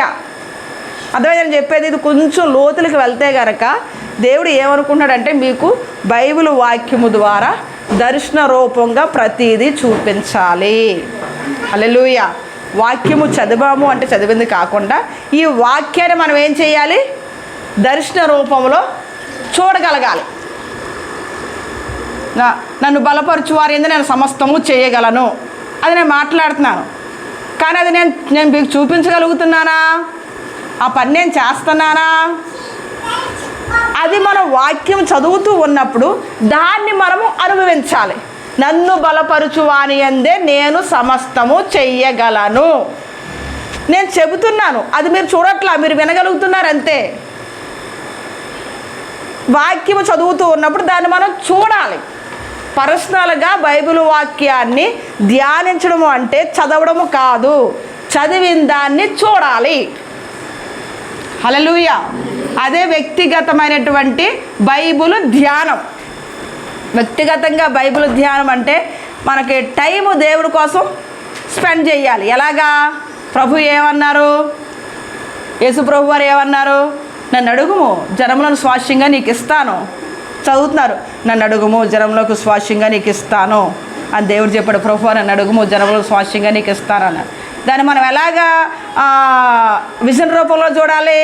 నేను అడుగుతున్నాను, మోకరించాను. ఇప్పుడు దేవుడు జనములు, ఎంతమంది జనాలు వచ్చారు, వీళ్ళందరూ నాకు స్వాస్యంగా ఇచ్చేశారు. ఇప్పుడు జనాలందరినీ చూస్తున్నాము, అడుగుతున్నాము. ఆ జనాలందరూ దేవుడు నాకు ఏం చేస్తున్నాడు? ఇస్తాను అన్నారు, వాళ్ళందరూ నాకు ఇస్తున్నాడు. మీరు ఒకవేళ డ్రాయింగ్ వేయగలిగితే ఆ చిత్రాన్ని ఏం చేయాలి? ఆ బొమ్మ గీయాలి. నేను ఇక్కడ ఉన్నాను, దేవుడు అక్కడ ఉన్నాడు. ప్రభువా నువ్వు అన్నావుగా, అడుగు అన్నావు, అడుగుతున్నాను ఇప్పుడు నేను, జనములు స్వాస్యంగా నీకు ఇస్తాను అన్నావు. ఇచ్చేసాను. ఇప్పుడు ఏం చేయాలి? నేనున్నాను, దేవుడు ఉన్నాడు, దేవుడు నేను అడుగుతూ ఉన్నాను, దేవుడు అక్కడ ఆశ్రయించి జనాలందరినీ అక్కడ ఇచ్చేసాడు. స్వాస్యం. ఇప్పుడు నా స్వాస్యం ఏంటి భూలోకంలో అంటే? నీ స్వాస్యం ఏంటి? నీకున్న ఆస్తి కాదు. స్వాస్యం ఎవరినన్నాడు? భూలోకంలో జనం అన్నాడు. నీ స్వాస్యం ఈ ఆస్తి, నీ ధనం, నీ మాటలో కాదు, భూలోకంలో ఉన్నటువంటి మనుషులు నీ స్వాస్యం. సో ఇప్పుడు నువ్వు ఎలాగ అడుగుతున్నావు? నన్ను అడుగుమంటే దేవుడిని అడుగుతుంటే ఒక బొమ్మ గీసుకుంటావు, దేవుడు అక్కడ ఉన్నాడు, స్వాస్యాన్ని ఇచ్చాడు, ఆ జనాలందరినీ చూశారు. ఇప్పుడు నువ్వు అన్నావు ఆ జనం అంతా భూలోకంలో నా స్వాస్యం. అది మీ హృదయంలో ఒక దర్శనం, పిక్చర్ రూపంలో, అంటే బొమ్మ రూపంలో మీ హృదయాల్లో అది ఉండిపోవాలి. హల్లెలూయా. ఎప్పుడైతే అది పిక్చర్ రూపంలో ఉండిపోతుందో, భూలోకంలో నువ్వేం సంపాదించావు అడిగారు అనుకోండి, మీకు ఆల్రెడీ పిక్చర్ ఉండిపోయిందిగా. దేవుడు నాకు జనాలు స్వాస్యంగా ఇస్తానని, ఇంత జనం, ఈ జనం అంతా నా స్వాస్యమే, ఆలోచించిన అవసరంలే, ఇంకా టక్మని చెప్పేస్తాం అనమాట. అది పిక్చర్ రూపంలో కాకుండా మాట రూపంలోనే మన మైండ్లో ఉందనుకోండి, అడిగిన వెంటనే సమాధానం ఏమొస్తుంది? నిజమే కదా, ఇన్ని సంవత్సరాలు చేశాను, స్వాస్యం ఏముంది నాకు, దేవుడు భూలోకంలో నేను ఏం చేశాను, ఏం నాకు ఇచ్చారు, ఏం సంపాదించాను నేను, ఈ మైండ్లోకి వెళ్ళిపోతుంది. అంటే అక్షరాన్ని అక్షరంగా మైండ్లో పెట్టుకోకూడదు. హల్లెలూయా. ఆత్మ రూపంలో అంటే అక్షరాన్ని ఒక దృశ్య రూపంలో మైండ్లోకి రావాలి. అక్షరాన్ని చంపేస్తుంది కదా, ఆ అక్షరాన్ని మన మైండ్లో పెట్టుకోకూడదు. అక్షరం అంటే అడుగుము, అడుగుము, అది అక్షరం మైండ్లోకి వెళ్తుంది. ఆ అడుగుము అనేటువంటి అక్షరం, ఆ పదం కాకుండా అడుగుము అన్నప్పుడు నీకేం రావాలి? నీ రెండు చేతులు పైకి వెళ్ళాలి, దేవుని వైపు చూడాలి, ఆ పిక్చర్ నీ మైండ్లోకి రావాలి, ఆ బొమ్మ మన మైండ్లోనికి రావాలి. ఎప్పుడైతే అడుగుము అన్నమంటే బొమ్మలా వచ్చేసిందో, అడిగితే ఏమని చెప్పాడు? అడుగుము నీకు ఇవ్వబడును, ఇవ్వబడును అంటే మనకేం పిక్చర్ రావాలి? ఇవ్వబడును, ఈ పదం మన మైండ్లోకి రాకూడదు. ఇవ్వబడును అన్నప్పుడు ఏం రావాలి? దేవుడి చేతిలోంచి మనకి ఏది ఇస్తున్నదో చూడగలగాలి. హల్లెలూయా. నువ్వు ఏం అడిగావు, దేవుడు ఏది ఇస్తున్నాడో నువ్వు చూడాలి. అడుగుము అన్న పదం మన మైండ్లో ఉండకూడదు, ఇవ్వబడును అన్న పదం మన మైండ్లో ఉండకూడదు. అడుగుము అన్న పదానికి ఏదైతే క్రియో ఆ క్రియ మన మైండ్లో పిక్చర్ అయిపోవాలి. ఏదైతే దేవుడు ఇస్తున్నాడో ఆ ఇచ్చే బొమ్మ మన మైండ్లో స్థిరంగా ఉండిపోవాలి. అప్పుడు బైబిల్ అలా నువ్వు ఒక్కసారి చదివావంటే ఎక్కడికన్నా వెళ్ళి బైబిల్ని చేతులు అవసరంలా. మనం నిన్న అమ్మాయి చెప్పినట్టు ఏమని చెప్పింది, బైబిల్ ఎక్కడ బ్యాన్ చేశారంట? అమెరికాలో, మన భారతదేశంలో కూడా బ్యాన్ అయిపోవచ్చేమో అని. ఇలాగ చదివితే ఇంకా బైబిల్ మన మైండ్లో ప్రింట్ అయిపోయినట్టే. బైబిల్ ఇంక తీసేసుకున్నా మన మైండ్లోంచి ఎవరు తీసేస్తారు? తీయరు కదా, తీయలేరంట. హేమ చెప్తుంది, ఎవడో తీయలేడు. నిజం, ఎవడో తీయలేడు, మైండ్లో ఫిక్స్ అయిందంటే. హల్లెలూయా. కాబట్టి బైబిల్ మనం ఏం చేయాలి? అలా చేయడం వల్ల మైండ్లో ఫిక్స్ అవడమే కాదు, దేవుడు మన కొరకు ఏది దాచి ఉంచాడో, ఆయన ఏమి చూపిస్తున్నాడో అది మనం చూడగలిగినప్పుడు నిత్యము మనం సంతోషంగా ఉండగలుగుతాం, నిత్యము మనం ఆనందంగా ఉండగలుగుతాము. హల్లెలూయా. హల్లెలూయా.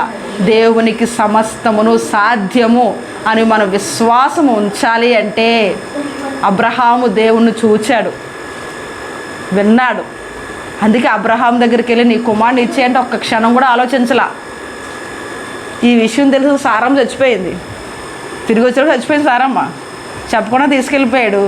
కరెక్ట్గా 30వ సంవత్సరంలో ఇంకా సారమ్మ ఇది బెంగ పెట్టేసుకుని ఇదే అయిపోతుందని చెప్పి చనిపోయింది సారమ్మ. హల్లెలూయా. అంటే ఆ పిక్చర్ చూడకపోవడం వలన దేవుణ్ణి మనం పదాల్లో చూస్తున్నాం కానీ ఆ పదాన్ని ఆ క్రియారూపకంగా దేవుని చూడకపోవడం వలన మనం ఏం మిస్ అయిపోతున్నాం? అసలు రూపాన్ని మిస్ అయిపోతున్నాం, సారాన్ని మిస్ అయిపోతున్నాం, ఆ పిప్పిని పట్టుకుంటున్నాం. పిప్పి తింటే ఏమవుతాం? లావు అవుతాం. సారం తాగితే ఏమవుతాం? చక్కగా బాడీ హెల్తీగా ఉంటుంది, కావలసినవన్నీ వచ్చేస్తాయి. పిప్పి తింటే తింటం ఎక్కువ అవుతుంది, బలం తక్కువ అయిపోతుంది, బాడీ పెరిగిపోతుంది, కూర్చుని కదలలేము. హల్లెలూయా. బైబిల్లో ఎప్పుడు కూడా మనం పిప్పిని తినకూడదు, సారాన్ని తాగేయాలి. హల్లెలూయా. లోపల ఉన్నటువంటి సారాన్ని తాగాలి. ఆ సారమే ఏంటి అంటే ఆ పదాల్లో ఉన్నటువంటి ఆ పిక్చరైజర్, అది మనం కళ్ళకు కట్టినట్లుగా పెట్టుకోవాలి. హల్లెలూయా. అలా పెట్టుకున్నప్పుడు దేవుడు మనకి ఏం చేస్తాడు, పరలోకంలో ఉన్నవన్నీ ఈ బైబిల్ ద్వారా ప్రతిదీ చూపించేస్తాడు. భూలోకంలో ఉంటూ పరలోకాన్ని అనుభవించడం అంటే ఆ అనుభవం ఇదే. నేను భూలోకంలో ఉంటూ పరలోకాన్ని ఎలాగ అనుభవించాలి అంటే ఈ బైబిల్ మనం పిక్చరైజ్ చేసుకుంటూ దాన్ని మన మనసులో మనం ఎప్పుడైతే ప్రింట్ చేసుకుంటామో, ఇప్పుడు దేవుడు ఏం చేస్తాడు, ఏది ప్రింట్ చేస్తామో దాన్నే నమ్ముతాం మనం. అందుకే దేవుడు ఏమంటున్నాడు, నువ్వు ఏది నమ్ముతావో అదే నీకు జరుగుతుంది అంటాడు. నువ్వు నమ్మింది ఏముంటుంది, పదాన్ని నమ్ముతున్నావు కానీ ఆ పదంలో ఉన్న సారాన్ని నమ్మలేకపోతున్నావు. ఆ పదంలో ఉన్న సారాన్ని కనుక నమ్మగలిగితే, నమ్ముట నియమంలో అయితే నమ్మువానికి సమస్తమును సాధ్యం. హల్లెలూయా. మనం ఏమంటాం, యేసు ప్రభువు వారు నడుచుకుంటూ వెళ్ళారు, లాజరు గారిని ఏం చేశారు, చనిపోయిన లాజరు గారు 4 రోజుల తర్వాత తిరిగి లేపారు అని మనం అనుకుంటాం కదా. అది మనం చదివేస్తాం, ఎవరికైనా చెప్పి ఈజీగా చెప్పేస్తాం. ఇప్పుడు మనం ఏం చేయాలి, యేసు ప్రభు వారితో పాటు నేను వెళ్తున్నాను, లాజరు గారు అందులో ఉన్నారు. ఇప్పుడు యేసు ప్రభు వారు నడుస్తూ ఉన్నప్పుడు లాజరు గారు నిద్రపోతాడంటే శిష్యులు ఏమన్నారు, నిద్రపోతే వెళ్ళి లేపచ్చరండి ప్రభువా, లేపడం ఎంతసేపు, వీళ్ళకి అర్థం కాలేదని చెప్పి డైరెక్ట్ అయిపోయాడు యేసు ప్రభు. లాజరు చనిపోయాడు డైరెక్ట్ అయిపోయాడు. మరి చనిపోతే ఎలా, ఏం చెయ్యాలి, మనం యేసు ప్రభు వారితో పాటు నడుస్తున్నాం. గబగబగా మరియాకి అందరూ చెప్పారు, యేసు ప్రభు అసలు గబగబగా మరియమ్మ వచ్చేసింది, యేసు ప్రభు అని ఇక్కడ ఉంటే నా తమ్ముడు చనిపోను కదా అని మరియా మాట్లాడింది. ఇప్పుడు యేసు ప్రభు వారు ఏం మాట్లాడుతున్నారు, మనం అక్కడే ఉన్నాం అన్నమాట, మనం మనం అక్కడే ఉన్నాం, యేసు ప్రభు పక్కనే ఉన్నాం. యేసు ప్రభు వారు ఏం మాట్లాడుతున్నారు, మరియా నేను పునరుద్ధానం నీకు తెలీదా, నేను లేపలేనా, లేపుతావు ప్రభు, పునరుద్ధాన దినం వచ్చినప్పుడు నువ్వు లేపుతావు అని చెప్పారు. ఇప్పుడు మరియా ఏడుస్తుంటే యేసు ప్రభు వారు కూడా ఏం చేశారు, ఏడ్చారు. మరియమ్మ వాళ్ళందరూ బోర్ని ఏడుస్తుంటే ఈయన తట్టుకోలేక ఏడ్చారు. అలాగే ఏడుస్తుంటే ఇప్పుడు సపోజ్ మీతో పాటు నేను ఏడ్చాను అనుకోండి, మీరు ఏమనుకుంటారో, ఈయనకి బాధ వచ్చింది కాబట్టి ఏడ్చాడు అని. ఇప్పుడు యేసు ప్రభు వారు మరి లాజరు గారిని లేపగలుగుతున్న యేసు ప్రభు వారు తెలుసు కదా, చనిపోయిన వ్యక్తి కోసం మరి ఇంకెందుకు ఏడవడం, చేస్తారని తెలుసు కూడా. మనమైతే ఏమంటాం, నువ్వు ఏడవకో, నువ్వు దేవుడి మహిమ చూస్తావు, నువ్వు ఎందుకు ఏడుస్తున్నావు, ఆగు, ఎందుకని నాకు తెలిసి నేను లేపేస్తానని అక్కడ ఆ పని నేను చేయగలను, నువ్వు ఎందుకు ఏడుస్తున్నావు, ఆగు నువ్వు. అర్థమైందా. కానీ యేసు ప్రభు వారు వాళ్ళు బాధపడుతున్నప్పుడు ఆ బాధను ఈయన బాధగా దాన్ని అంగీకరించాడు. హల్లెలూయా. ఒక వ్యక్తి మన ఆత్మతో ఏకీభవించాలి అంటే ఆ వ్యక్తి ఆత్మ ఏ స్థాయిలో ఉందో ఆ స్థాయిలోకి మనం వెళ్ళగలగాలి. అందుకే యేసు ప్రభు వారిని అందరూ అంగీకరిస్తారు. ఒక వ్యక్తి బాధపడుతున్నప్పుడు, ఎందుకు బాధపడుతున్నావు నువ్వు అలాగా, దేవుడు అన్నాడు తెలియదా నీకు, ఎందుకు తెలదు, మనం ఎలా దేవుడిని నమ్ముతాం, వాళ్ళు అలాగే దేవుడిని నమ్ముతారు కదా. కానీ ఆ ఆత్మ నలిగిపోతుంది. యేసు ప్రభు వారు ఏమనాలి మరియమ్మతో, నీకు తెలియదా నేను నమ్ముతానని, నోర్మి అనొచ్చుగా, ఎందుకని లేపుతాననే శక్తి నీకు తెలుసు కదా. ఆ మాట అనలా. యేసు ప్రభు వారు మరియమ్మ దగ్గరికి వెళ్ళి మరియతో పాటు ఏడుస్తూ దుఃఖ గొంతుతో, లాజరు ఎక్కడా, ఆ దుఃఖం చూసి మరియా అంటే నాతో పాటు ఈయన ఏకీభవించారు. హల్లెలూయా. ఆ చిన్న విషయం మర్చిపోకూడదు మనం. యేసు ప్రభు వారు వెళ్ళి లేపేసి మనకు గుర్తుంటుంది, కానీ మరియ గారి దగ్గర యేసు ప్రభు వారి దగ్గర జరిగిన సంభాషణ ఒక ఆత్మని పరలోక రాజ్యానికి తీసుకెళ్లాలంటే ఆ చిన్న సంభాషణ చాలా ఇంపార్టెంట్ అనమాట.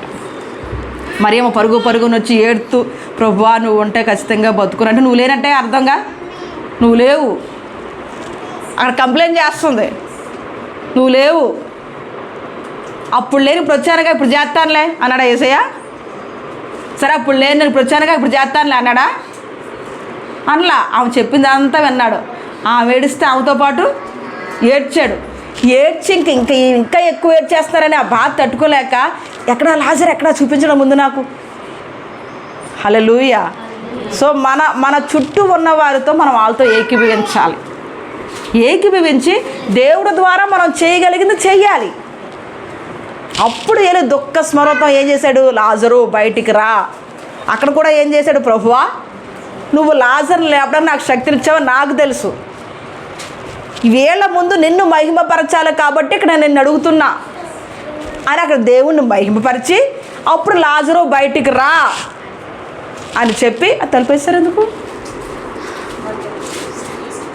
అవునా, ఈ గదిలోకి వచ్చేమనవలసింది మరి. అక్కడ పాస్టర్ మాత్రం కనిపించట్లేదు నాకు. ఓకే ఓకే, టాపిక్ డైవర్స్ అయింది. సో యేసు ప్రభు వారు వెళ్ళి ఏం చేశారు, ఆ ప్రాంతానికి వెళ్ళి అప్పుడు ఆ దేవుని మహిమపరిచి అక్కడ లాజర్ని బయటికి రా. ఇప్పుడు యేసు ప్రభు వారితో పాటు ప్రతి స్టెప్లో యేసు ప్రభువుతో పాటు మనం ఉన్నాం అనుకుంటే చదువుతూ ఉన్నప్పుడు ఆ బైబిల్ చదువుతున్నాం మనం. యేసు ప్రభు వారి కోసం ఇన్ఫర్మేషన్ యేసు ప్రభు వారికి వచ్చింది. నువ్వు కూడా శిష్యులతో పాటు యేసు ప్రభు వారితో పాటు ఉన్నావు. ఎందుకంటే నువ్వు చదువుతున్నావుగా, ప్రజెంట్ సిచ్యువేషన్లో నువ్వు చదువుతున్నావు, నువ్వు యేసు ప్రభు వారితో పాటు అక్కడ ఉన్నావు.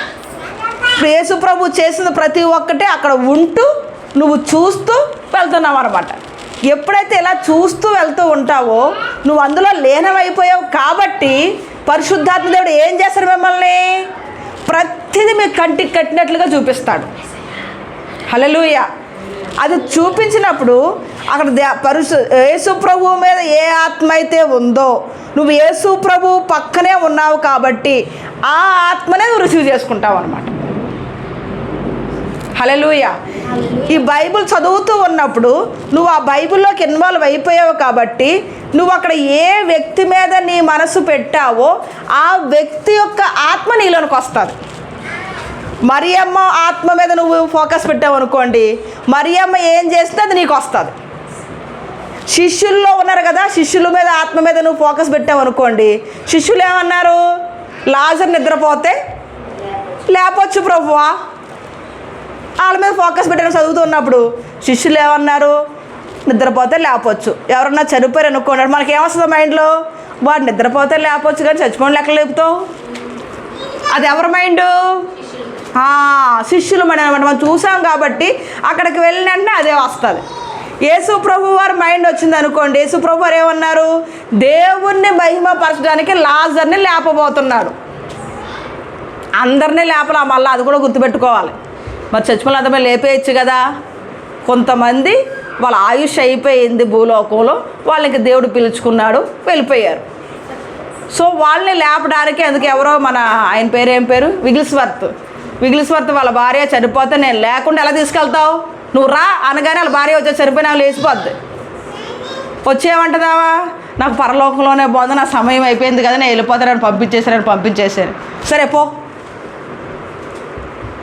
సరే ఎంత ఈజీ అయిపోయిందో, భార్య చనిపోయింది, నేను లేనప్పుడు చూసి చచ్చిపోతానని విడిచిపెట్టి ఎలా వెళ్ళిపోతావు. ఈయన మీటింగ్కి వెళ్ళాడు, ఆయన సాక్షులు రాసుకుంటూ ఈయన మీటింగ్కి వెళ్ళాడు, వీళ్ళు ఆవిడే చనిపోయింది, పిలిచారు వచ్చారు. నేను లేకుండా ఎలా వెళ్ళిపోతావు నువ్వు పరలోకానికి, నువ్వు ఎందుకు వెళ్ళిపోయి ముందు చెప్పు, నువ్వు రా ముందని ప్రార్థన చేస్తే వచ్చేసింది. సరే లేచి నిలబడి, పరలోకం చాలా బాగుంది, నేను పరలోకం వెళ్ళిపోయిన వరకు నీకు సాయం చేశాను కదా, ఇంకా నా సమయం అయిపోయింది, నా సమయం పరిపూర్ణం చేసేసాను, నేను నీకు కావాల్సింది దేవుడు చెప్పి నేను చేసేసాను, ఇప్పుడు నా సమయం అయిపోయింది, నేను పరలోకం వెళ్ళేటువంటి సమయం వచ్చింది. ఒకవేళ నువ్వు ఉండమంటే ఉండడానికి దేవుడు సమయాన్ని హెచ్చిస్తాడు, కానీ భూలోకంలో ఉండవలసిన సమయం దేవుడు నిర్ణయించిన సమయం అయిపోయింది. అడిగితే ఇస్తాడు, కానీ నాకు అడగాలని లేదు, నేను పరలోకంలోనే ఉంటాను, పరలోకంలోనే బాగుంది. సరే ప్రభువా అయితే తీసుకెళ్ళండి. అర్థమైందా? అంటే కొన్ని సవాళ్ళ దగ్గరికి మనం వెళ్ళి మనం లేపితే ఎందుకు రావు, ఎందుకు జరగదు అంటే దేవుడు ఒక్కొక్క మనిషికి ఇంతకాలం భూమి మీద ఉండాలని నిర్ణయిస్తారు. ఇప్పుడు 60 సంవత్సరాలు వచ్చింది అనుకోండి, చాలు 60 సంవత్సరాలు భూలోకంలో, 60 సంవత్సరాలు చనిపోయారు అనుకోండి, చనిపోకూడదు, శవం బాగా దొరికి వెళ్ళి ప్రార్థన చేస్తారు, దేవుడికి విరుద్ధంగా ప్రార్థన చేసినట్టు అవుతుంది. ఎందుకని ఆయనకు ఆయుష్ భూలోకంలో అంతే ఇచ్చారు. భూలోకంలో నరుల ఆయుష్ ఎంత? ఒకవేళ ఆయనకు బతకాలి అని ఉంటే పరిశుద్ధాత్మను మీతో మాట్లాడతారు, ఆయనకి ఇంకా బతకాలని ఉంది, దేవుడు ఆయుష్ను పెంచొచ్చి ఎవరితో మాట్లాడారు, అలాగా హిజ్కియాకు మాట్లాడారు. కింగ్ హిజ్కియాతో ఎవరు మాట్లాడారు, ఆయనకు ఒక రోగం వచ్చింది, డైరెక్ట్గా ప్రవక్త గారే వచ్చి ఏమని చెప్పారు, నీ దీపం చక్కబెట్టుకో, దేవుడికి నీ సమయం అయిపోయిందని నీకు కావాలి చక్కబెట్టుకుని నేను పరలోకం వెళ్ళిపోవాలి అంటే దేవుడే నిర్ణయించాడు. ఈయనకి ఇంకా ఉండాలనిపించింది.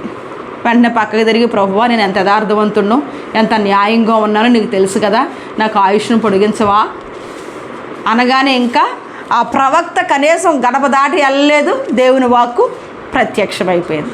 వెంటనే మరలా తిరిగి వచ్చి, హిజ్కియా నీ కన్నీటి ప్రార్థన దేవుడు విన్నాడు, నీకు ఆయుష్ను ఇస్తున్నాడు. నాకు సూచన ఏంటి, ఎలా నమ్మాలి దీన్ని నేను?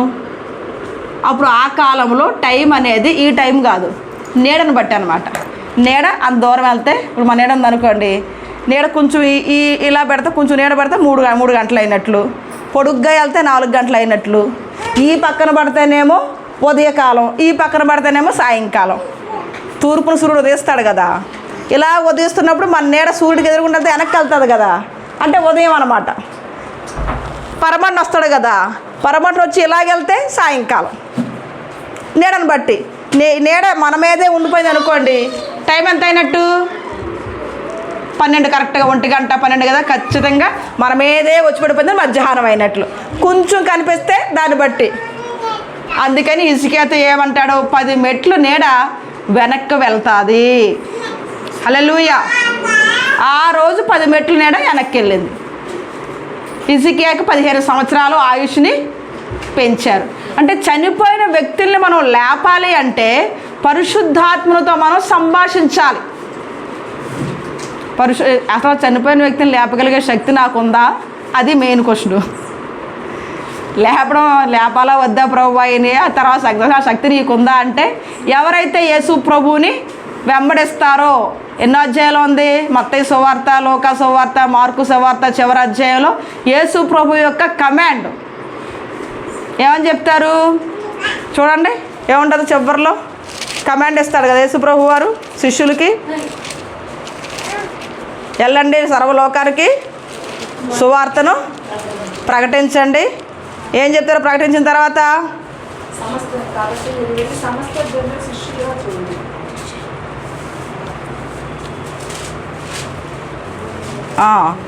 చూడండి, అయితే యేసు వారి యొద్దకు వచ్చి, పరలోకమందును భూమి అందును నాకు సర్వాధికారము ఇయ్యబడి ఉన్నది. 18వ వచనం, 28, 18. కాబట్టి మీరు వెళ్ళి సమస్త జనులను శిష్యులుగా చేయుడి, తండ్రి యొక్కయు కుమారుని యొక్కయు పరిశుద్ధాత్మ యొక్క నామములో వారికి బాప్తిసం ఇయ్యండి. నేను మీకు ఏ ఏ సంగతులు ఆజ్ఞాపించుతునో వాటన్నిటినీ గైకొనవలనని వారికి బోధించెను. ఏమేమి ఆజ్ఞాపించారు యేసు ప్రభు వారు వారికి? ఇద్దరిద్దరుగా పంపించి ఏం చెప్పాడు? 10వ అధ్యాయంలో, మత్తయి సువార్త 10వ అధ్యాయంలో, వెళ్ళండి, వెళ్ళి స్వస్థపరచండి, దెయ్యాలను వెళ్ళగొట్టండి, దేవుని రాజ్యం కోసం ప్రకటించండి, ఒక ఇంటికి వెళ్ళండి, ఆ ఇల్లు యోగ్యమైనదా ఇంట్లో ఉండండి, ఇంటింటికి తిరగొద్దు, ఇంటింటికి తిరగొద్దు, ఒక ఇల్లు యోగ్యమైన చూసుకోండి, యేసు ప్రభు పేరట మేము వచ్చాము అని మీరు చెప్పినప్పుడు వాళ్ళు మిమ్మల్ని అంగీకరిస్తే ఆహ్వానిస్తే ఆ ఇంట్లోకి వెళ్ళండి, ఆ ఇంట్లో ఉండండి, మొత్తం సువార్త ప్రకటించండి. వచ్చేసేటప్పుడు ఆ ఇల్లు యోగ్యమైనది అయితే ఆశీర్వాదం పొందుకుంటుంది, అయోగ్యమైనది అయితే మీ కాళ్ళు ధూళిని దులిపేసి వచ్చేసేయండి, ఇంటింటికి మాత్రం తిరగొద్దు. హల్లెలూయా. సో ఆ విధంగా ప్రతి ఒక్క విశ్వాసికి కూడా దేవుడు అధికారాన్ని అనుగ్రహించాడు. వందనాలు అమ్మగారు, వందనాలయ్య గారు.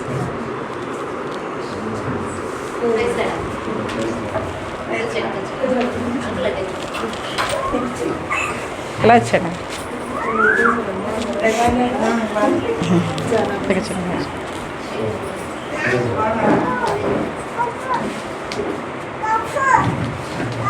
ఇక్కడ కూర్చున్నా అంటే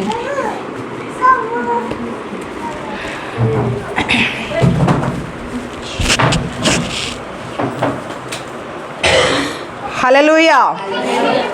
సో యేసు ప్రభువుని ఎవరైతే అంగీకరిస్తారో వారందరికీ అధికారము ఇవ్వబడింది. ఎటువంటి అధికారము? ప్రతి రోగము మీద అధికారం, ప్రతి దెయ్యము మీద అధికారం, సైతాను రాజ్యాన్ని కూల్చి దేవుని రాజ్యాన్ని స్థాపించేటువంటి అధికారం. హల్లెలూయా. సైతాను రాజ్యాన్ని కూల్చి దేవుని రాజ్యాన్ని స్థాపించేటువంటి అధికారం ఎవరికి? ఒక విశ్వాసికి. శిష్యులకి శిష్యులు చేసే అధికారం. హల్లెలూయా. ఒక విశ్వాసికి ఎంత అధికారం ఉంటే మరి శిష్యులకి ఎటువంటి అధికారం అంటే ఆ శిష్యులు ఇంకో కొంతమంది శిష్యులను తయారు చేసే అధికారం కూడా ఇచ్చేసాడు దేవుడు. హల్లెలూయా. మీరు సామాన్యమైన వారు కాదు. దేవుని వాక్యాన్ని అక్షర రూపంలో కాకుండా దర్శన రూపంలో చదవగలిగితే, హల్లెలూయా, దర్శన రూపంలో చదవాలి, అక్షర రూపంలో కాదు. ఆ చదివిన దాన్ని మనం బొమ్మ రూపంలో అంటే పిక్చర్ రూపంలో మనం చూసేయాలి, అందులో మనం ఉండాలి. అది ఇర్మియా యొక్క ప్రవచనాలు వింటూ యెహెజ్కేలు అలా చేశాడు. హల్లెలూయా.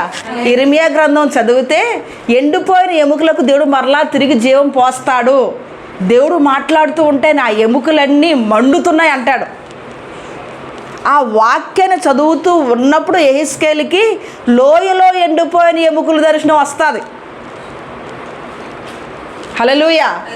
యెరూషలేము నుంచి, యెరూషలేము యొక్క మొత్తం ఈ ఇజ్రాయేల్ ప్రజలందరూ బబులోను దేశంలోనికి ఇతర దేశాల్లోనికి యుద్ధం చేసి బానిసలుగా వెళ్ళిపోతూ ఉన్నప్పుడు యెహెజ్కేలు కూడా బానిసగా వెళ్ళిపోతాడు. కానీ ఇర్మియా చెప్పిన వాక్యాన్ని ఆయన చదువుతూ ఉన్నప్పుడు ఏమని చదువుతాడు? దేవుడు ఏమని చెప్పాడు? ఎండిపోయిన ఎముకల్లోనికి దేవుడు వాక్యం చదువుతూ ఉంటే మంట పడుతుందని చెప్పారు. అది చదువుతూ ఉన్నప్పుడు ఆయన ఏం చేశాడు? ఈ చదివిన ఎండిపోయిన ఎముకలు అంటే ఎండిపోయిన ఎముకలు అని చదవాలా, ఎండిపోయిన ఎముకను చూశాడు. ఎండిపోయిన ఎముక ఎలా ఉంటుంది? ఎముకలు తెలుసుగా మీకు. ఆ ఎముకను చూశాడు, లోయలో ఉన్నాయి చూశాడు. ఇప్పుడు లోయలో ఎన్ని ఎముకలు ఉన్నాయి, ఎండిపోయి ఉన్నాయి. ఇక్కడ ఇర్మియా గారు ఏం చెప్తున్నారు? ఎండిపోయిన ఎముకల్లోకి దేవుని వాక్యం వెళ్తే మండింపబడుతుంది. అందులో ఈయన లీనమైపోయారు. బైబిల్ వాక్యం చదువుతూ ఉన్నప్పుడు ఎండిపోయిన ఎముక అని అక్షరం మన మైండ్లోకి రాకూడదు. ఎండిపోయిన ఎముకను మనం చూడాలి. ఆ ఎండిపోయిన ఎముక మండించబడడం అంటే మండించబడుతుంది కాదు, ఎండిపోయిన ఎముక మండుతూ ఉన్నదని చూడాలి. హల్లెలూయా. అక్కడ నేనున్నాను. ఇప్పుడు యెహెజ్కేలు అక్కడ ఉన్నాడు. వెంటనే ఈ బైబిల్ ఆ దర్శన రూపంలో చదవగానే దర్శన లోకం ఓపెన్ అయిపోయింది. దర్శనాలు చూడాలి అంటే దేవుని వాక్యాన్ని అక్షరంగా కాకుండా ఎలా చూడాలి? పిక్చర్ రూపంలో చూడాలి. ఎముక అంటే ఎముక చూడకూడదు, ఎముకని ఎముకగా చూడాలి. ఫోను అంటే ఫోన్ కనిపిస్తుందిగా, ఫోన్ని చూడాలి. అలాగే వాక్యం చదువుతున్న ప్రతిసారి కూడా మనం పిక్చర్ని చూడాలి. వాక్యం అంటే అక్షరము చంపేస్తుంది. మరి అక్షరం లేకుండా ఎలా చదువుతామంటే చదివితేనే ఆ పిక్చర్ అంటే మీకు తెలుస్తుంది. హల్లెలూయా. ఆ బొమ్మ అంటే మీకు అర్థమవుతుంది. మైకు, ఇది మైకే కదా, మైక్ ఎలా ఉంది మన మైండ్లోకి వచ్చేస్తుందిగా. మైక్ అనగానే మైండ్లోకి వచ్చేది మైకు, మైకు పదం కాదు. ఇప్పుడు సపోజ్కి అనిత అనగానే ఎవరు వస్తారు? ఆ నీ తా అని అక్షరం వస్తుందా? మనిషి వస్తాడు, నేను వస్తాను మీ మనసులోకి. పాస్టర్ అమ్మగారు అనగానే పాస్టర్ అమ్మ అని పదం వస్తుందా? పదం రాదు. ఏ పాస్టమ్ కోసం మాట్లాడుతున్నా ఆ పాస్టమ్ రూపం కనిపిస్తుంది. వాక్యం కూడా పదాలు కనిపించకూడదు, రూపం కనిపించాలి. హల్లెలూయా. ఆ రూపం చూడగలగాలి. ఆ రూపమే దర్శనము. ఆ రూపమే ఏంటి? ప్రభువా నాకు దర్శనం చూస్తే మనం ప్రార్థన చేస్తాం కదా. బైబిల్ చదువుతూ ఉన్నప్పుడు రూపంగా చూడగలిగితే అదే మనకు దర్శనం. అప్పుడు నువ్వు దర్శన లోకానికి ఎంటర్ అయిపోయావు అనమాట. మోషే గారు కూడా దర్శనపూర్వకంగానే 5 ఖండాలు రాశారు. హల్లెలూయా. మోషే గారు దర్శన రూపంగానే 5 ఖండాలు రాశారు. ఇప్పుడు మనం చదువుతూ ఉన్నప్పుడు నీ దర్శనాన్ని బైబిల్లో చదువుతూ మనం దర్శన లోకానికి ఎంటర్ అవ్వాలి. నిద్రపోతూ కాదు దర్శన రూపంలోకి ఎంటర్ అవుతూ. ఈవెన్ ప్రార్థన చేస్తూ కూడా దర్శన రూపంలోకి వెళ్ళడం. నువ్వు ప్రార్థన చేస్తూ దర్శన రూపంలోకి వెళ్ళినా కానీ ఒక్కొక్కసారి మనుషులు మాట్లాడేవి నీకు దర్శన రూపంలో కనిపించవచ్చు. ఎందుకంటే ఒక్కొక్కసారి మనుషులు మనల్ని బలహీనపరుస్తారు. కొంతమంది ఎక్కువగా పొగుడుతారు. పొగిడింది మన మనసులో ఉండిపోయి అది మన మనసులో ఆలోచించుకుంటూ ఉంటే అదే కనిపిస్తుంది. మనల్ని తిట్టింది మన మనసులో ఉండిపోయి అదే మనకు దర్శన రూపంలో కనిపిస్తుంది. ఒక పాము వచ్చింది, కరిసింది అంటే మనం ఏం చేస్తున్నాం? మన ఇంట్లో ఉన్నటువంటి ఆ సమస్యలన్నింటినీ భయంకరంగా భయపడిపోతూ ఉన్నాం. ఆ భయమే పావు రూపంలో మనకు దర్శన రూపంలో కనిపించేస్తుంది. హల్లెలూయా.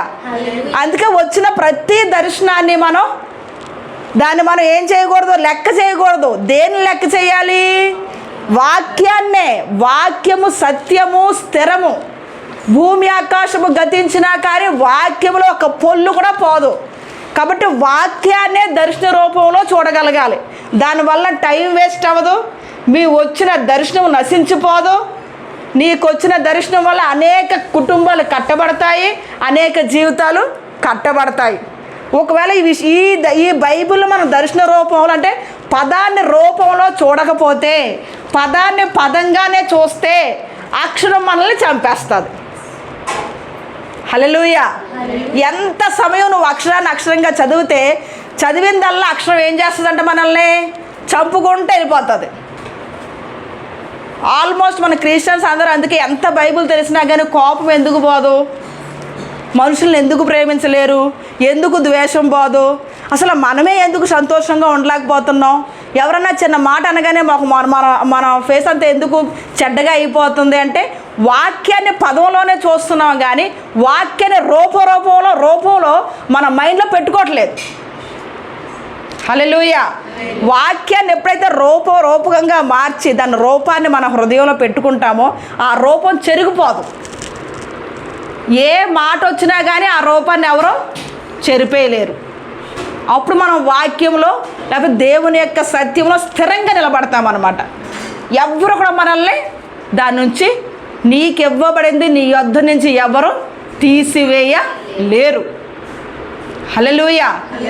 ఇది గనక మనం ప్రాక్టీస్ చేస్తే బైబిల్ చదువుతూ ఉన్నప్పుడు వాక్యాన్ని అక్షరూపంలో కాకుండా రూపాన్ని చూడగలిగి చదివితే భూలోకంలో ఎట్టి దర్శనాలను అయినాక నువ్వు ఈజీగా ఏసేపు వల్ల వివరించేయచ్చు. ఏసేపు గారు నేను చెప్పినట్లుగా ఇద్దరు వచ్చేస్తే ఏమంటారు? ఈ కళలో దేవుడు తప్ప ఇంకెవరో చెప్పలేరు. మీరు కన్న కళలో దేవుడు మాత్రమే చెప్పగలుగుతాడు. నాకు చెప్పండి నేను చెప్తాను అంటాడు. అంటే ఇప్పుడు దేవుడు ఎవరి దగ్గర ఉన్నారు? ఎలాగా అంటే యాకోబు కళ్ళగా అనేవాడు. ఆ కళ్ళన్నీ ఎవరికి చెప్పాడు? ప్రియమైన కుమారుడు ఏసేపు. ఇప్పుడు ఏసేపు కూడా ఏం కంటున్నాడు? హల్లెలూయా. ఏసేపుకి వచ్చిన కళ ఏంటో తెలుసా? ఆకాశ నక్షత్రాలు అంటున్నాడు. నక్షత్రాల్లో ఒక మెయిన్ నేను ఉన్నాను, నా చుట్టూ మీరు ఉన్నారు. ఈ నక్షత్రాలు ఎవరికి ఇచ్చాడు ప్రామిస్ దేవుడు ముందు? హల్లెలూయా.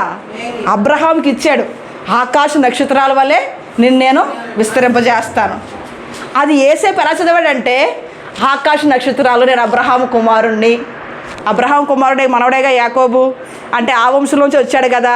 ఇప్పుడు నక్షత్రాలన్నీ ఉన్నాయి, అందులో నేను ఒక నక్షత్రాన్ని. నా నక్షత్రం బాగా పెద్దగా కనిపించేస్తుంది, మిగతా నక్షత్రాన్ని మిలుకుమంటున్నాయి చదువుతూ ఉన్నప్పుడు. హల్లెలూయా.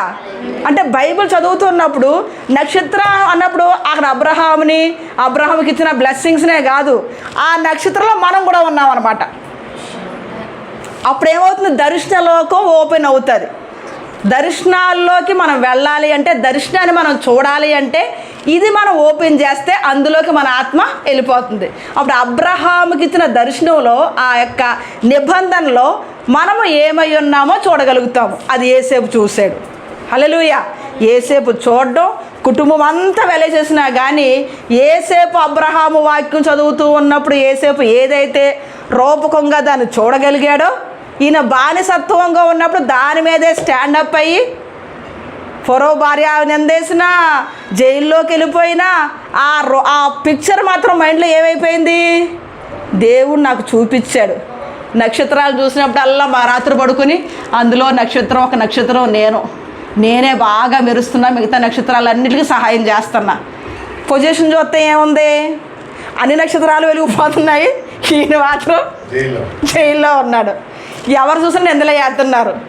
అసలు తల్లి అనుకున్న ఆమె నిందేసేసింది, తండ్రి అనుకున్న ఆయన తల్లి కోసం జైలుకి పంపించేశాడు. పొజిషను తల్లిదండ్రులు నాకు వాళ్ళు ఎవ్వరు లేరని తల్లిదండ్రులు అనుకుని వాళ్ళని ఎలాగా ఏసేపు అడుగు పెట్టిన దగ్గర నుంచి ఇల్లంతా ఆశీర్వదింపబడ్డది. అసలు ఆ తండ్రి ఆ ఇంటి యజమానుడు నువ్వేది చెప్తే అదేనయ్యా అని మొత్తం అంతా అప్పగించేశాడు. ఏసేపు వాళ్ళంతా ఆశీర్వదింపబడింది. ఇంకా అమ్మయ్యా నాకు యాకోబు మా తండ్రి గారికి నా తండ్రిలాగి నన్ను చూసుకుంటున్నాడు అనేటువంటి స్థాయికి వచ్చాడు. ఇప్పుడు వాళ్ళేం చేస్తున్నారో జైలుకి పంపించేశారు. కానీ ఏసేపు దర్శనం బయటలో ఏముంది, ఈ నక్షత్రం దగ్గర మెరిసేస్తుంది, మిగతా అన్నీ కొంచెమే కనిపిస్తుంది. నిజ జీవితంలో ఏముంది, ఈ నక్షత్రం కనబడకుండా పోయింది, మిగతా జీవితాలన్నీ ఈయన మీద పరిపాలన జరిగిచ్చేస్తున్నాయి. హల్లెలూయా.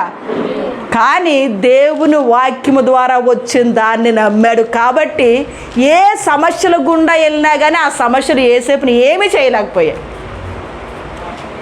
దేవుడు చెప్పింది నెరవేరే వరకు దాని మీదే మైండ్ పెట్టాడు. హల్లెలూయా.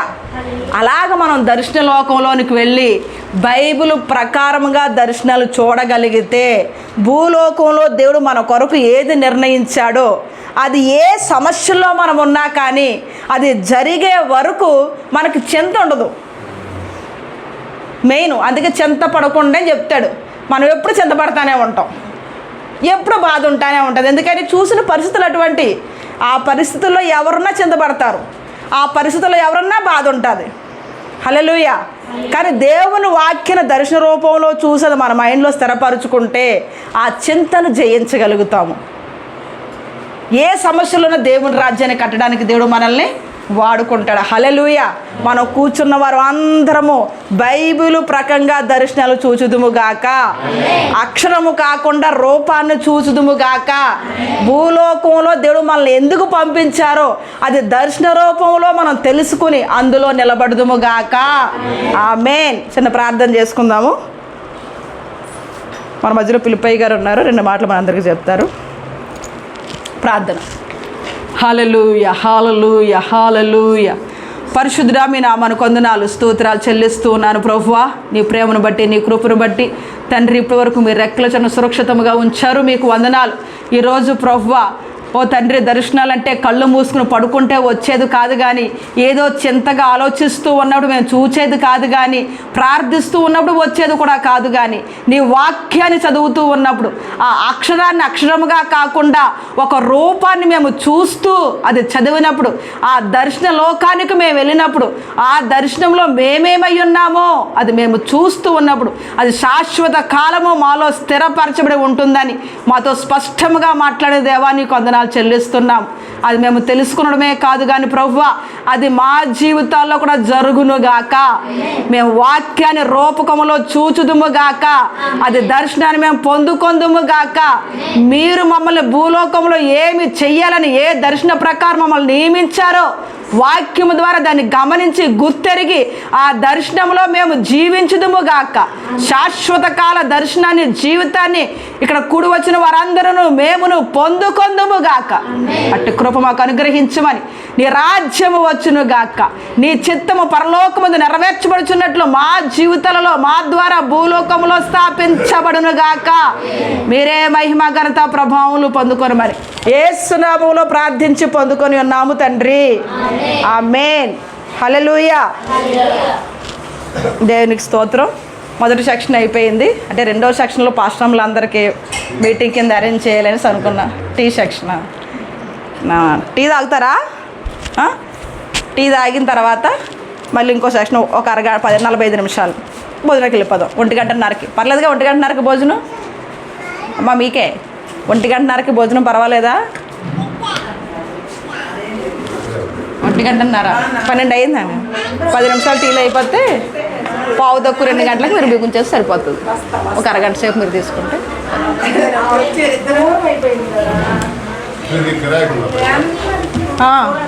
9,000 అంటాడు.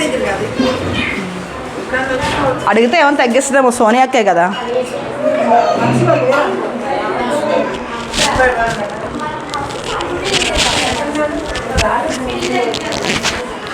అరేంజ్ చేశారా ఫోన్? ఎవరు చేయలేదక్క.